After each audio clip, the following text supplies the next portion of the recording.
I want to ask you about your mission, Bravo. I love that, BRAVO. How did you come up with that? You know, that's so funny. I think it was asked me about it, but I just, we need to look at being more of a social enterprise because what's happening? Funding is drying up so much. It's hard to get funding. And breast ironing is that practice where, as girls come into puberty, their mothers or grandmothers or someone in the village is taking that hot stone and ironing their breasts down, which is a horrible practice. They think that they're going to help them from not being raped or abused or even married off early. Normal to talk about bras. It was more like a stigma to talk and was under the rug, right? Did you feel that before? Yeah, I find it interesting because I still get people sometimes, oh, I have bras. They're like quietly, I have bras for you. I'm like, you can say it aloud. It's okay. It's okay to say it out loud. But I think it's something, and I know we've talked before that it's something people don't realize how important it is for a woman. Hello, listeners. Welcome back to Soul in the Game podcast. This is your host, Soumya. This is one of my favorite conversations I had with this beautiful lady, Eileen Briggs Mitchell. She is the owner of the Bra Recyclers right here in Gilbert, Arizona. It's a social impact company, and we recorded this episode a few years ago. I never got a chance to publish this. Today, I want to take this opportunity of Earth Month 2025 and produce this episode and publish this episode so that this can inspire many of our people on this planet by people like Eileen. Eileen also talks about how her company has been the following core pillars of sustainability, such as environmentalism, social impact, and then circular economy. Please do listen till the end as there is a lot to learn about Eileen's work and her impact. She definitely inspired me to be more mindful about my consumption. And I'm very happy to have gotten a chance to talk to her. So let's go.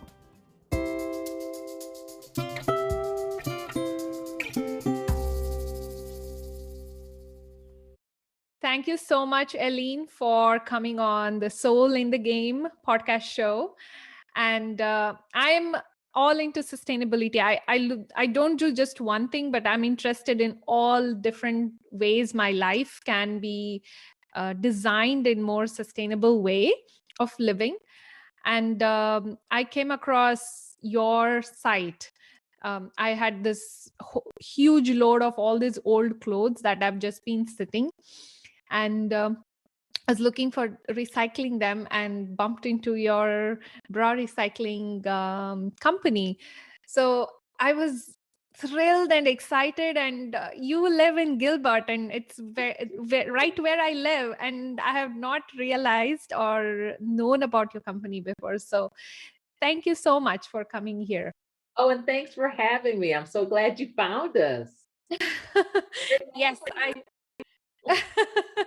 yeah, God brass, yes, God brass. And it's a, the topic is now we can speak so openly. I feel very normal to talk about brass. It was more like a stigma to talk and was under the rug, right? Did you feel that before? Yeah, I find it interesting because I still get people sometimes, oh, I have bras. They're like quietly, I have bras for you. I'm like, you can say it aloud. It's okay. It's okay to say it out loud. But I think it's something, and I know we've talked before that it's something people don't realize how important it is for a woman, particularly a woman or a girl that's in transition, escaping domestic violence, human trafficking, or just fell on hard times. I mean, you have so many other things that are so important that you need in your life. And sometimes, bras and underwear just fall down on that list, but they make us feel so much better when we have a good bra or have good underwear when we're starting to transition back to more self-sufficiency. So it's an important thing and we need to talk about it more. There's no shame in talking about a bra. No shame, not at all. I'm just getting done with talking about my previous podcast I did on parenting. And one of the topics is breastfeeding topic. And and we were all about breasts in the whole topic, right? We see, I mean, it's seen in very sexual way, but it's such an integral part of our growing up for both for men and women, and I mean for boys and girls, right? um, there's no shame in talking about breasts and breastfeeding. So this is perfect segue going into bra recycling program after talking about the breasts especially. Yes. So tell us about your company. Sure. So we are the Bra Recyclers, and we are actually a social enterprise. When I started, one of the reasons we started the company is because we knew there was such a big need for women and girls, just coming into these various programs, even right here in the city of Phoenix. Coming into escaping domestic violence, human trafficking, and of course, they come with whatever they have on. And many of them don't have a lot. So, bras was a big item that is in such need for many of these transitional programs. And I think people, again, don't think about recycling or donating their bras to these programs because, again, they classify them as, underwear. Now, panties is a whole different thing. Those need to be brand new. But I think as women, we as women, again, we know that when you're having a bad bra day, it's not a good day at all. So just think about a woman who's been on the street and she's had that same bra for years and years, or doesn't have a bra. And it means so much just to them to feel good about themselves.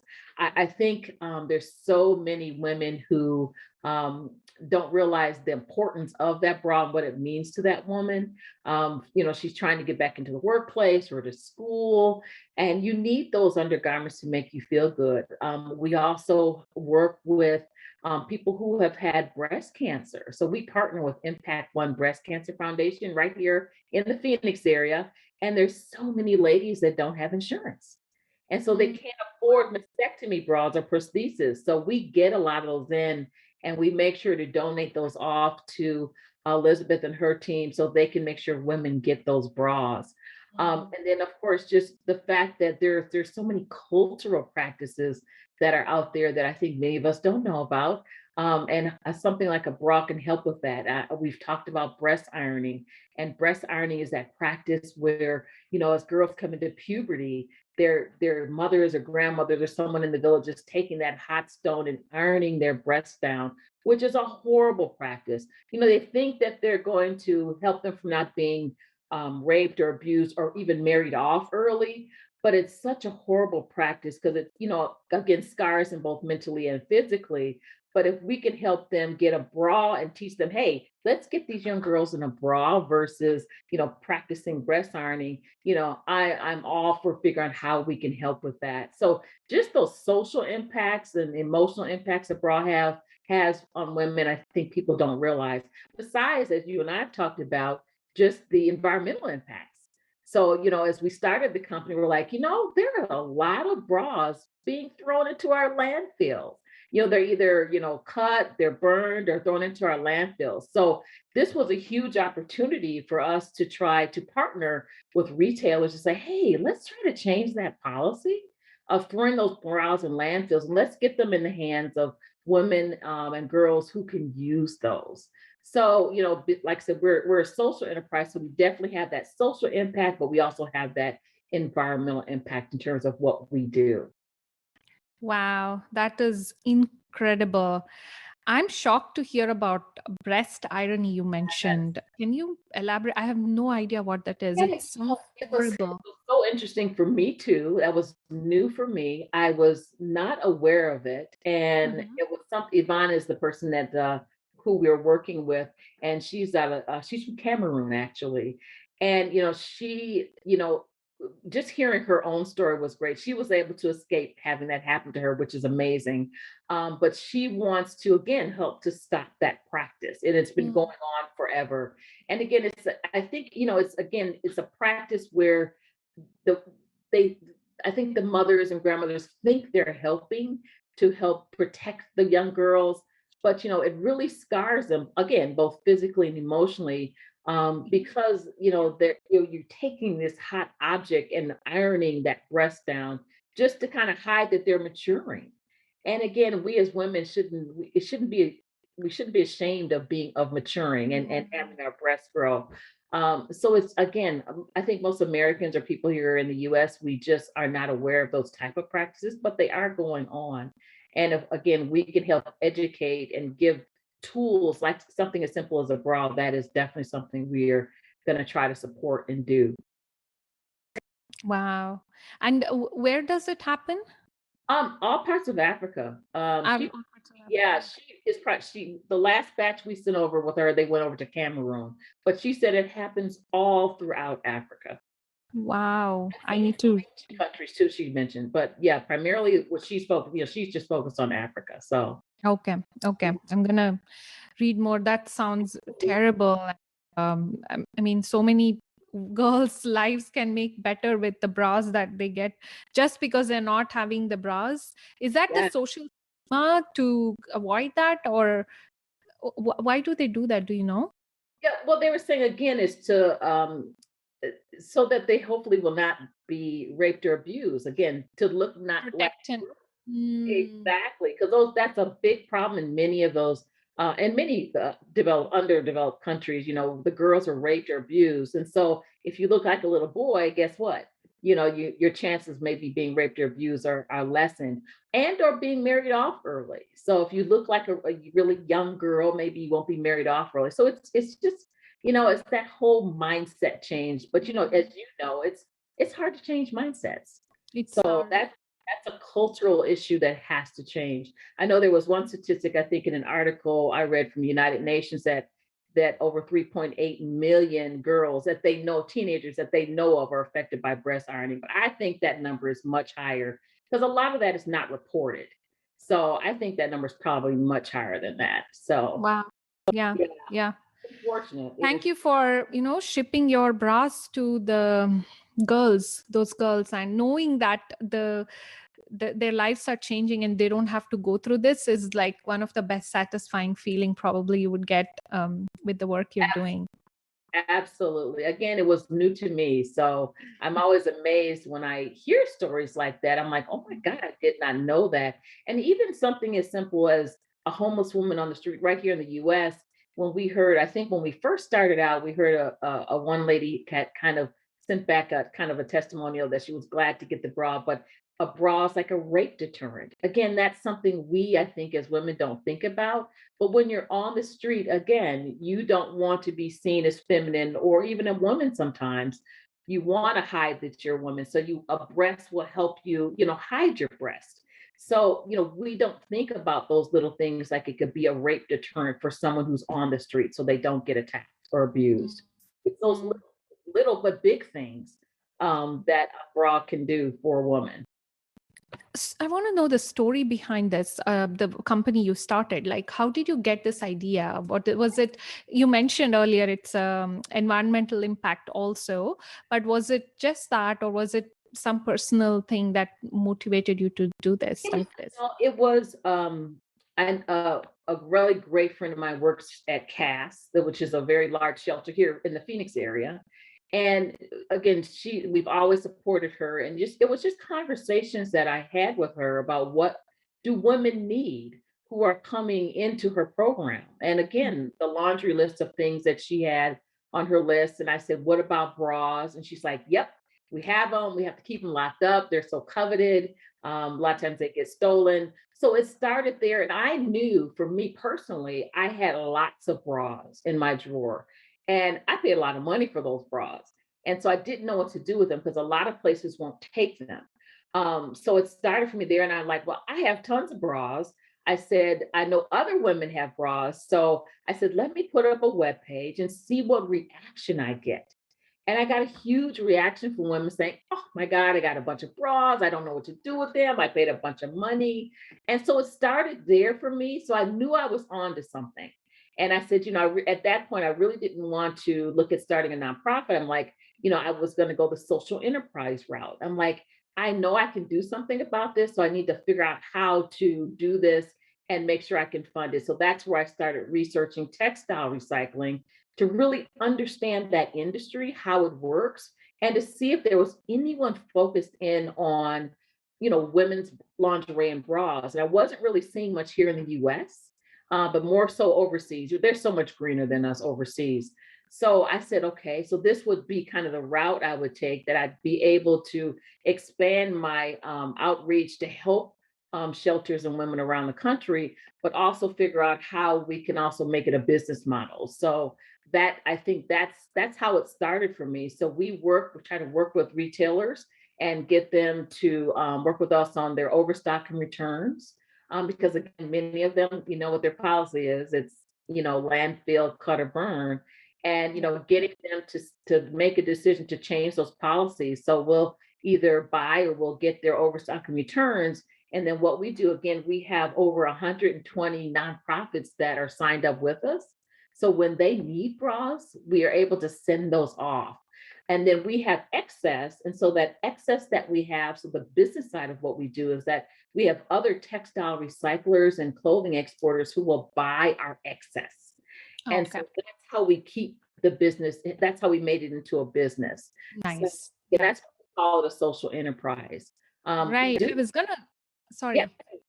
No, I was gonna ask about the business model here, right? What's the market for those used textiles? Is there a market? Because Oh my gosh, it's a huge yeah, market. It is, and we're such a niche. We don't do other clothing. That's a whole nother thing. But we stay pretty niche, and we stay with basically, bras and other lingerie, just because we know that's such a huge need, and it's such a huge need in particularly developing countries. So many of the other textile recyclers we work with, they go to countries such as, Mexico, Central America, South America, Africa, and some places in the Middle East is where the bras are distributed to. wow. Okay. So let's say I want to go through the process now. Let's say I have a bra that I have outgrown, I don't need it anymore, and it's still in the usable terms. I would probably can have another life. So what do? I give it to you. I know on your website it's very simple, extremely simple. I just need to, I think, print a Yes. return shipping and then ship it to you guys, right? Yes. What happens? Yeah. So let's say you have bras in your drawer that you're no longer wearing, and they're still pretty good shape. So we want you, of course, to clean your drawer out. So then what you can do is you can go to our website, and then you can either decide whether you want to drop them off, because we have drop-off locations around the country, or you can mail them to us. So you'll go on and fill out the form right online. We just, really great thing that just happened the last couple of weeks, we just started partnering with Give Back Box. And so Give Back Box is great. They allow us to provide to you guys a shipping label that's only $15 to mail up to 50 pounds, which is amazing. Wow. Otherwise, you can mail it regular UPS or USPS. But if you want to mail a large quantity, it's only $15 for 50 pounds. So you'll fill that information out. You'll get a non-postage paid. There's kind of a label we give to you guys. And that basically is for our tracking. So when we get it in our warehouse, we're able to send you a confirmation email back that we got it. So you can put that on your box or inside your box. So we try to make it as easy as possible. Again, you can drop them off if you don't want to mail them to us. Dillard's here in the Phoenix area are drop-off locations for us. Soma Intimate Stores are drop-off locations for us. And then we have other small businesses too around the country that are drop-off locations for us. So we try to make it easy. Wow. So you have all over the US. It's nation. Yes, all over the US. Absolutely. Absolutely. We want to grow that. So we just make it easy for ladies. Yeah. And you mentioned about panties too, like the underwears, right?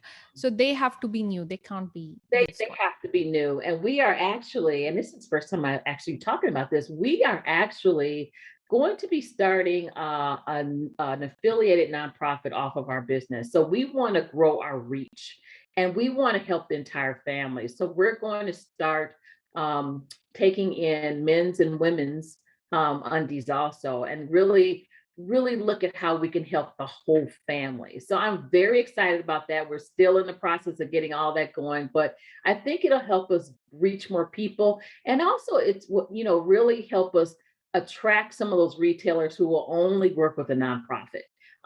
We know that that's an issue, but we don't want to leave any of that on the table. We want to work with them too. So I'm very excited about that. And that'll hopefully be up and running by the end of this year. Wow, that's awesome. Congratulations. You're the That, first to know. thank you. So honor, such an honor. Yeah. And so when we have these, if we want to also donate undergarment, the underwears, I mean, so along with the bras, so I can buy them, right? Purchase them and then add it to my current bra supply and then just send it to you with the Yeah, same. you could put all of that in the box. And we'll take items that, aren't as good also, but of course we prefer to get the nicer items in, because those are the ones that we will donate off to, the shelters that we work with. Right, right. So I'm going to go back to the bras now. Yeah. Let's say I have bras that cannot be used anymore. It's just there and it cannot get a second life. And I know that probably the elastic is loose or it's too droopy. So what do I do with those? We will take those also. We work with some partners who actually will reuse those, or I should say repurpose those, because they could be repurposed into other things like either carpet backing or broken down and to make into these little pellets that are used to make other products. So we will pretty much take most of them that come in, most quality. But of course, we like the better quality ones because those are the ones that we can actually donate to our shelters that we work with. Right. And those other ones, the unusable ones, are those the ones for the recycling market? You said that would Yes, probably, do they exactly. pay you to take them? Yes, they do. They do pay us. Okay, And that's good. our business model also. And we're trying to actually start a new partnership. Hopefully this will come up soon too, where we're working with a company that actually takes and what we call them fiber conversion, where they'll take products and they basically strip them down back to their raw material and then again make what they call little pellets, or they shred them so that they can then be turned into other products. So we're real excited about that because again, we want to, as much as possible, as try to avoid sending things to the land for at least Land. in the life of those products. So that is our goal. Right. And do you have like a number? I looked up on your website, but I want to know from you the number of amount of waste probably that you are diverting, or otherwise it would just go into the landfill. Yeah, we have, our numbers, we have so many people that help us, our ambassadors are Mhm. around the country, but we just at a even a low end, we've estimated at over 12 million bras that been able to help Wow. going into landfills. And I know it's much more than that because we have so many people that just help collect for us and donate in their own communities, but Mhm. it's a lot. We have so much help from people around the country and around the world. But we're glad we're able to make that kind of impact, and I can't wait to do more because I know we can do more. And it says like what, 95% of the textile is going to landfill. Is that Yeah, right? 95% could actually be recycled. I think around 85% are going to our landfill, but most textiles can be recycled. I think we just don't think about that because again, it's easier to just throw it in the garbage, right? So, but I think it's a mindset change that we all have to kind of get into that Mhm. most things can be recycled. And even, you've heard about the whole kind of fast fashion. I think there's just that whole mindset change also in terms of limiting the amount that we're buying so we don't have so much waste. Yeah. Really thinking about our purchases and do we really need that? I mean, the retail industry is reacting to our demands, right? So some of it is rethinking that and saying, do we really need to buy that? And a lot of stuff is made, as you know, kind of cheaply. So things don't last as long. So we need to buy better quality so things do last longer. And do we always have to react to what the latest thing is? So I think there's a mindset change that we all need to take to help reduce the waste, particularly in the textile industry. Yeah. And seasonal clothing, right? Yeah. Every season we need not just last year's clothing, but the new set of clothing for this season. That's And that, I multiply that by so many millions of women. That's right.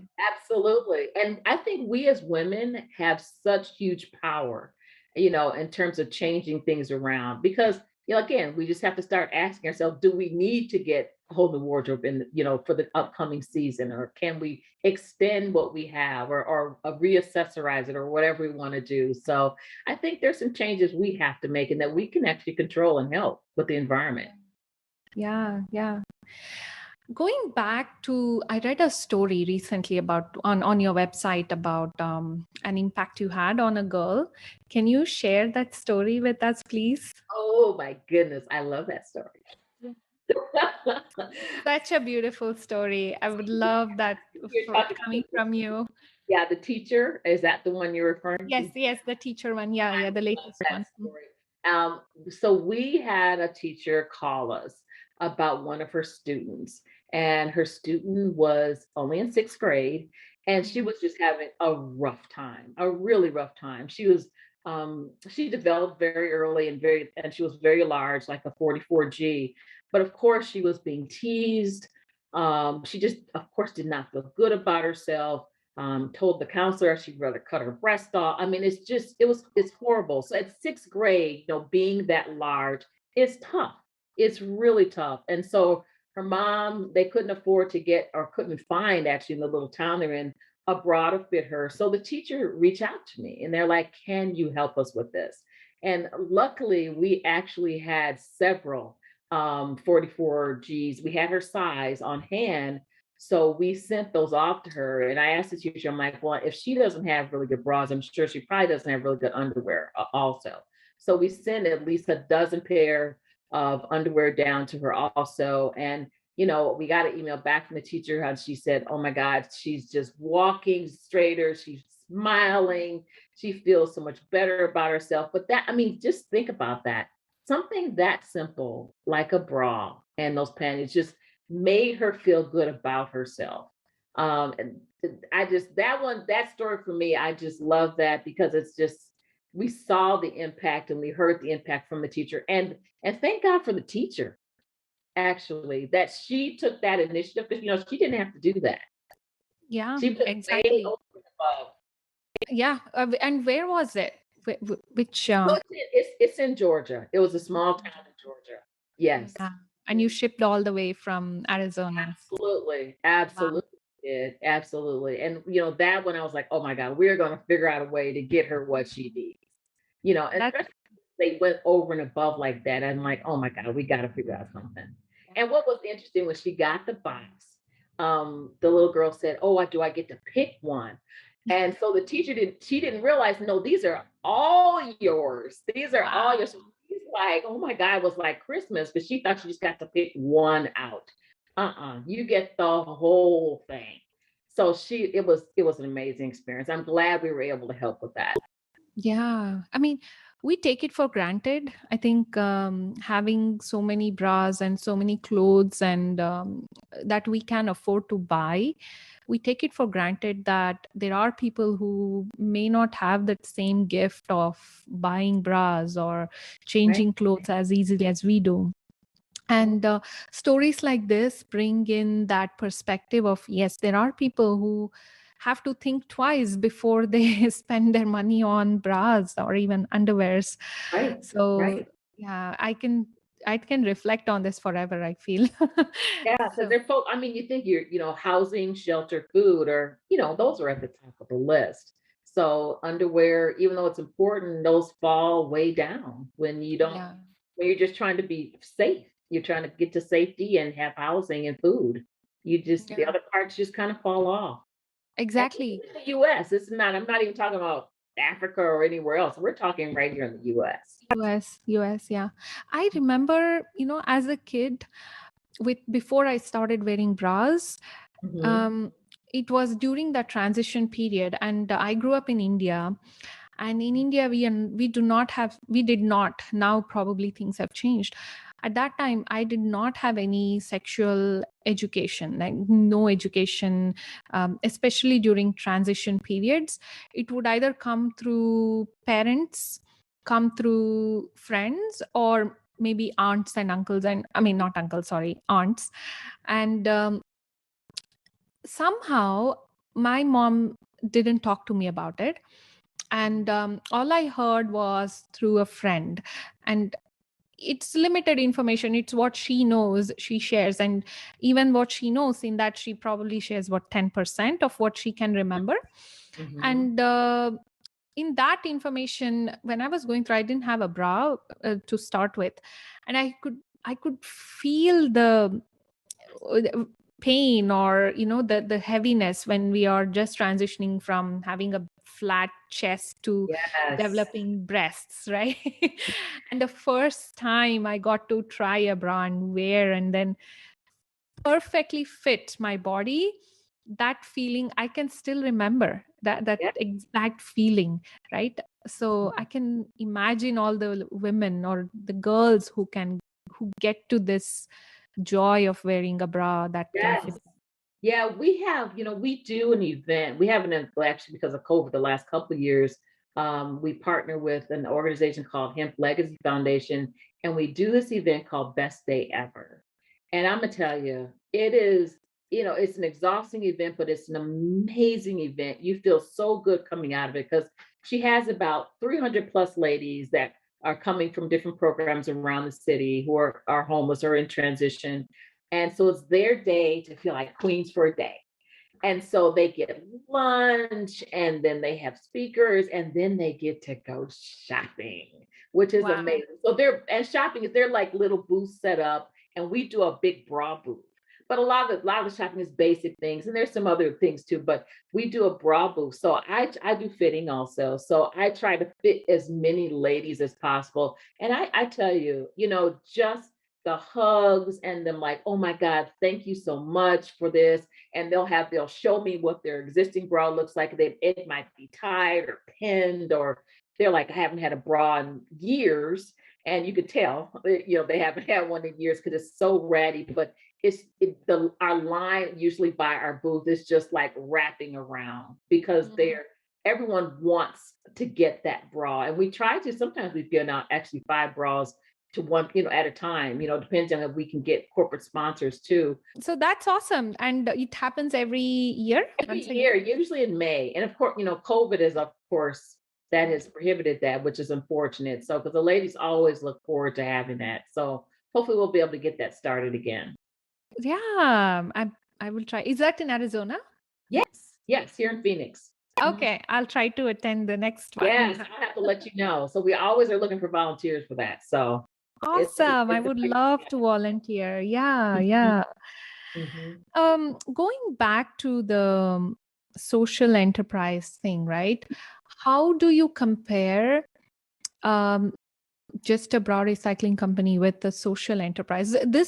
I understand what this means, but I want my listeners to have this idea, the difference between what is a social enterprise versus a regular business. Absolutely. Great question. And that's something I'm always having to explain. But I think, the difference with just a regular for-profit company and a social enterprise is that, we really integrate giving back into everything we do, our operations, our business model, our operational model. So for us, it's not a secondary thought.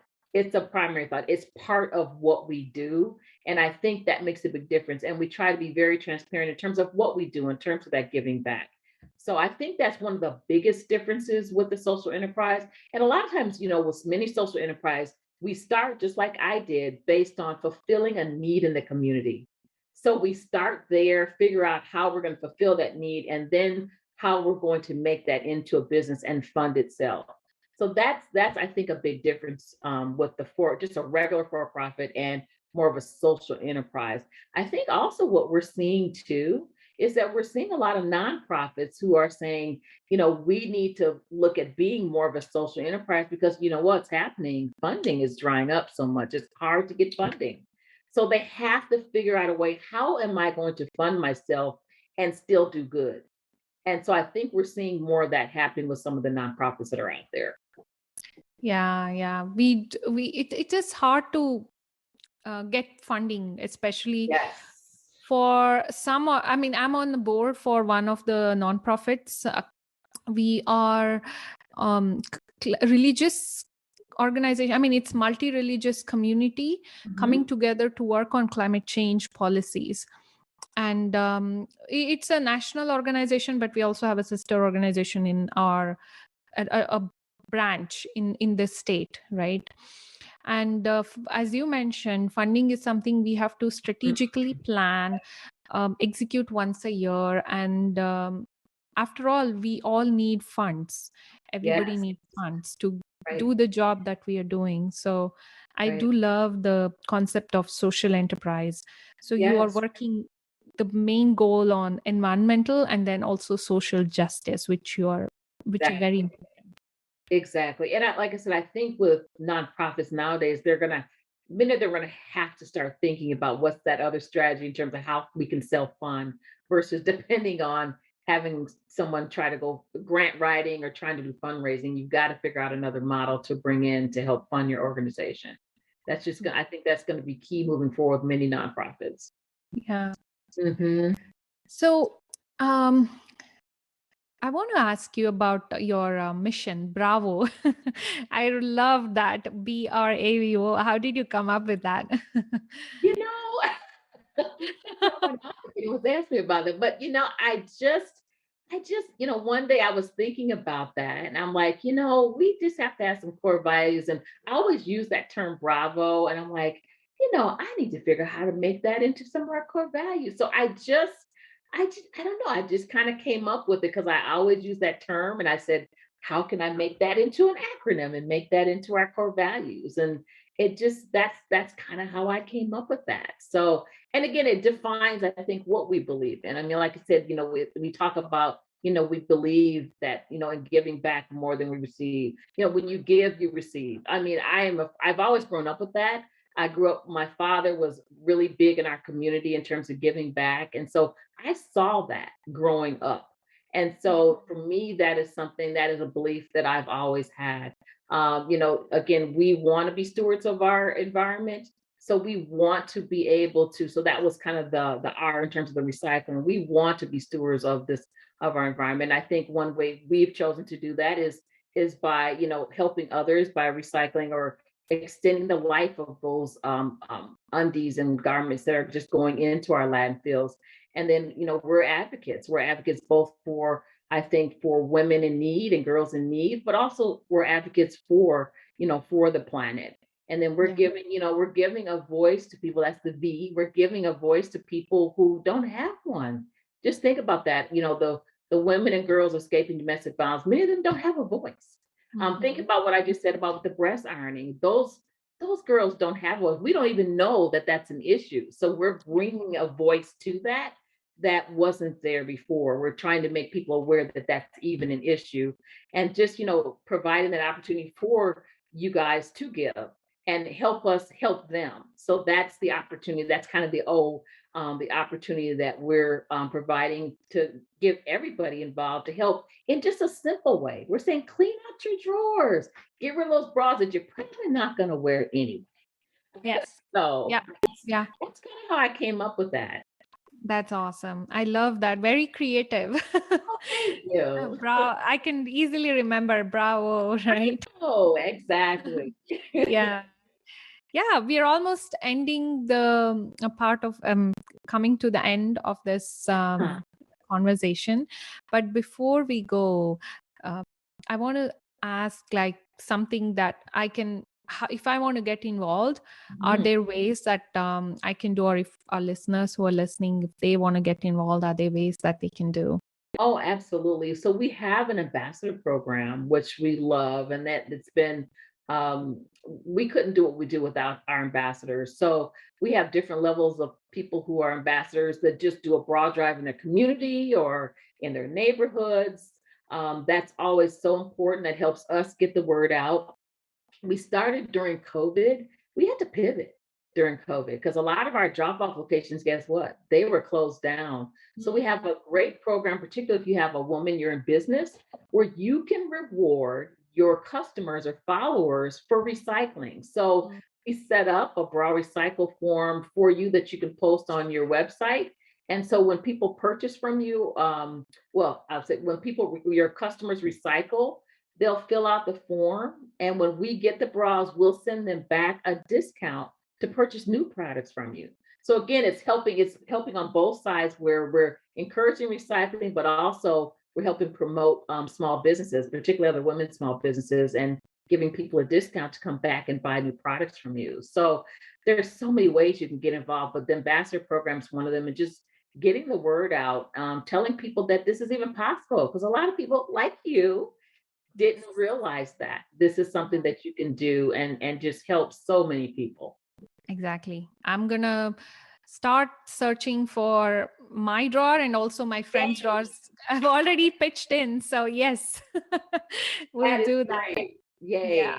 And I appreciate you really having me on to help get the word out, because that's really what it's all about, helping to spread the word. Yeah. And I mean, you're doing all the hard work. All I can do is help get the bras to you, and then you can do the real impact that you've been doing. So thank you so much for doing that and bringing, all the value to the girls that we cannot see, or the difficulties they're going through. And this is a small joys that we can give to them. So thank you for doing that. Oh, thank you. Thank you.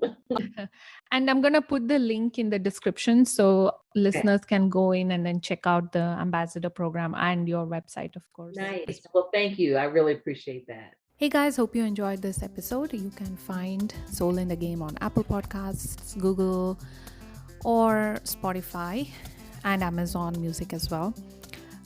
Come back for more such episodes, and until next time, take care.